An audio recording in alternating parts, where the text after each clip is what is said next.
카카오게임즈와 같은 베어 청약을 앞둘 때면 지금 알고 있는 걸 그때도 알았더라면 소고기 배 터지게 먹을 수 있었을 텐데 라며 공모주에 대해 잘 몰랐던 지난 청약에 대한 아쉬움을 늘 상기시킵니다. 이번 카카오게임즈 편은 제가 공모주에 입문했을 때 몰라서 손해를 봤던 경험을 떠올리며 공모주 입문자분들께 조금이라도 도움이 되고자 뜬구름 잡는 분석이 아닌 최대한 현실적인 내용으로 구성했습니다.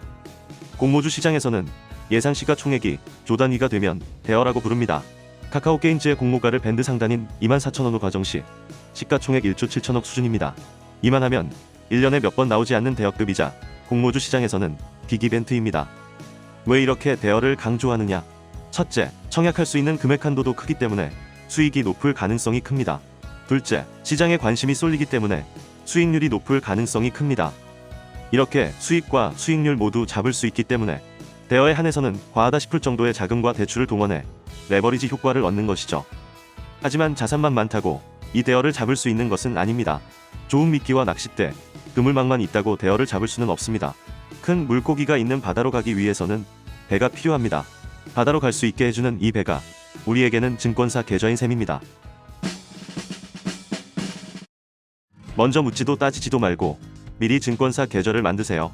아파트 청약할 때 청약 통장이 필요한 것처럼 공모주 청약할 때 필요한 건 증권사 계좌입니다. 나는 땡땡 증권에 계좌가 하나 있으니까 청약할 수 있겠네 생각하실 수도 있는데 그렇게 생각하셨다면 큰일 납니다. 반드시 상장 주관사의 계좌를 가지고 있어야 합니다.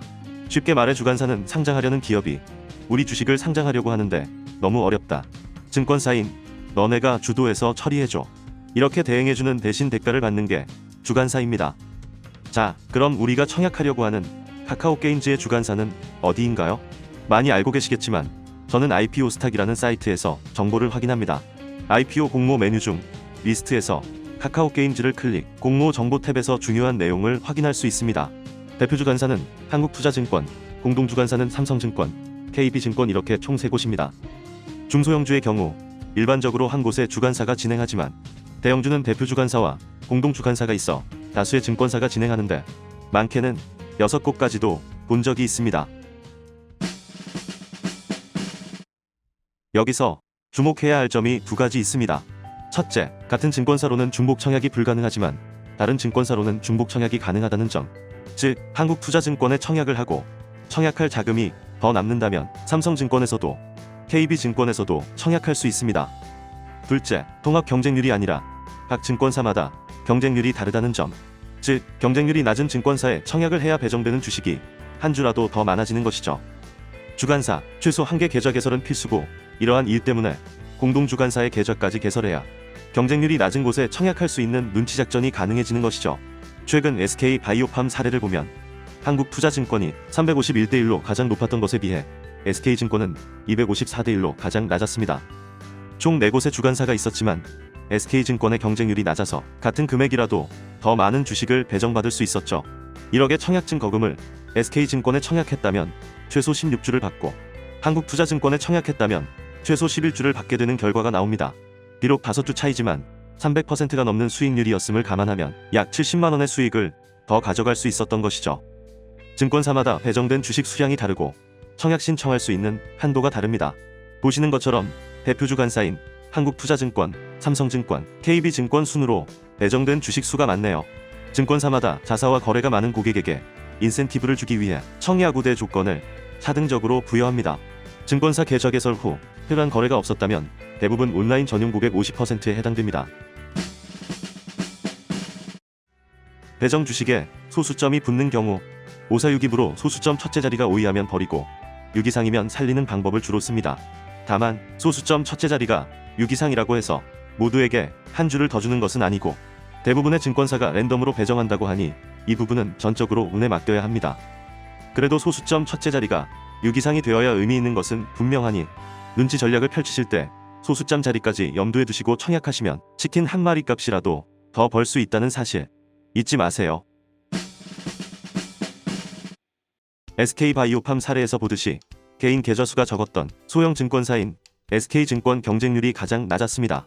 빅4라고 할 수 있는 NH투자증권, 한국투자증권, 미래에셋대우, 삼성증권이 아닌 다른 증권사로 청약하는 것이 조금 더 유리하지 않을까 생각해봅니다.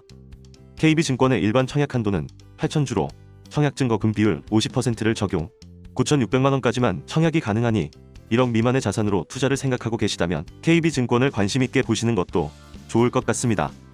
추가적으로 8월 25일에서 8월 26일 청약 예정인 리코바이오메드의 주간사가 KB증권인 것을 보면 이 연타로 고객 수를 늘리려는 KB증권의 빅피처일 수도 있겠습니다. 경쟁률이 가장 낮은 증권사가 KB증권이 아니더라도 청약 마지막 날 오후 3시에서 4시 사이에 세 곳 증권사의 경쟁률을 확인해가며 경쟁률이 낮은 증권사에 청약하신다면 그거야말로 개이득입니다. 요즘 증권사는 모바일 어플을 통해 비대면 계좌 개설 서비스를 제공하고 있습니다. 다만 비대면 계좌 개설은 영업일 기준 20일 이내 신규 계좌 개설 이력이 없어야 가능하기 때문에 한 번에 세 곳의 계좌를 모두 만들기는 어렵습니다. 이때는 발품을 팔아야 하는 방법밖에 없습니다. 증권사마다 신규 개설에 대한 기준이 다르기 때문에 영업점을 직접 찾아가서 증권사에서 요구하는 증빙 서류를 제시하고 개설하는 방법이 있으니 이러한 경우 사전에 증권사 콜센터에 연락해서 계좌 개설 가능 여부와 필요한 증빙 서류를 확인해 보시면 되겠습니다. 물론 나는 한국투자증권 계좌가 이미 있고 다른 계좌 만들 시간도 없고 귀찮다 하시는 분들은 안 하셔도 됩니다. 하지만 돈 몇만 원이라도 대출이자 비용, 치킨 한 마리가 벌겠다 하시는 분들은 서둘러 계좌 개설하시길 바랍니다. 요약보시 다시 한번 요약해드립니다. 첫째, 한국투자증권, 삼성증권, KB증권 계좌를 만들 것. 3사 모두 만들면 청약 마지막 날까지 눈치작전 가능함. 증권사별 비대면 계좌 개설 추천. 단 신규 계좌 개설 20일 제한에 걸리면 증권사에 문의하여 직접 영업점 방문해서 개설. 둘째, 청약 마지막 날 오후 3시에서 4시 사이에 청약할 것. 증권사별 실시간 경쟁률을 확인하고 청약할 것.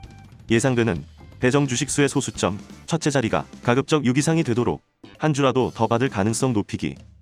다음 편에는 투자금 계획과 자금이체 시 유의해야 할 점에 대해 알려드리겠습니다. 이상 오늘도 공모주 한 잔이었습니다. 감사합니다.